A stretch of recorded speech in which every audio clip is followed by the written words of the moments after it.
এই মুহূর্তের গুরুত্বপূর্ণ খবরে চোখ রাখবো। সরস্বতী পুজোর প্রস্তুতিতে রানিয়ার ক্ষুদিরাম বিদ্যাপীঠের ছাত্রছাত্রীরা কেশপুর, পশ্চিম মেদিনীপুর। মাঘ মাসের মাঘী পঞ্চমীতে বাঙালির আরেক প্রিয় উৎসব সরস্বতী পুজো। সরস্বতী পুজো উপলক্ষে ছাত্রছাত্রীদের আবেগ উদ্দীপনা থাকে চোখে পড়ার মতো।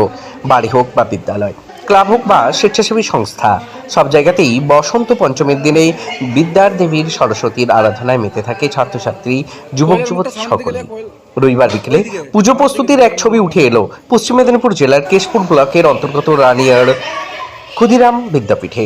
পুজোর আগের দিন রবিবার, স্বভাবতই বিদ্যালয়ে পঠন পাঠন বন্ধ থাকলেও বিদ্যালয়ের ছাত্রছাত্রীরা তাদের প্রিয় পুজোতে প্রস্তুতির কোনো খামতি রাখতে চাইছে না। প্রতিমা আনা থেকে শুরু করে প্যান্ডেল সজ্জা, অন্যদিকে আলপনা থেকে শুরু করে রঙিন কাগজে বিদ্যালয়কে রাঙিয়ে তোলা, সব রং তুলির রঙিন আলোয় মধ্য দিয়ে পুজোর প্রস্তুতি দেখা গেল ছাত্রছাত্রীদের মধ্যে। ছাত্রছাত্রীরা জানাচ্ছে, বিদ্যালয়ের মাস্টারমশাইদের সহযোগিতা নিয়ে মণ্ডপ সজ্জা থেকে শুরু করে প্রতিমা আনা এবং বিদ্যালয়ে সাজিয়ে তোলার কাজ করেছে তারা। রানিয়ার ক্ষুদিরাম বিদ্যাপীঠের ছাত্রছাত্রীরা জানাচ্ছে, পুজোর দিন ছেলেরা পাঞ্জাবি আর মেয়েরা আবার শাড়ি পরে মেতে উঠবে বাগদেবীর আরাধনায়। পুজোর শেষে প্রসাদ গ্রহণ করে বন্ধু বান্ধবদের নিয়ে আড্ডা, এটাই সরস্বতী পুজোর বিশেষ মাহাত্ম্য। শান্তনু পালের রিপোর্ট, আপডেট পাঁশকুড়া নিউজের জন্য।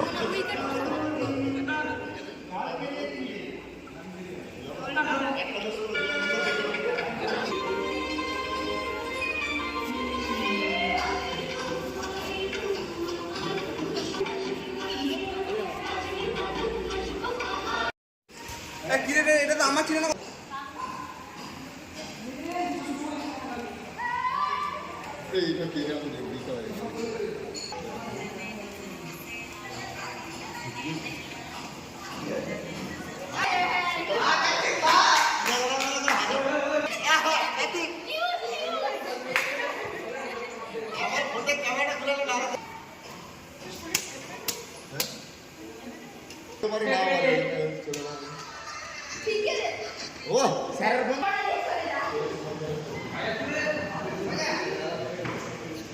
লালটি দেখতে একটু একবারে ভালো করে দিলে হয়।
আগামীকাল সরস্বতী পুজো, কিভাবে প্রস্তুতি নিচ্ছ তোমরা?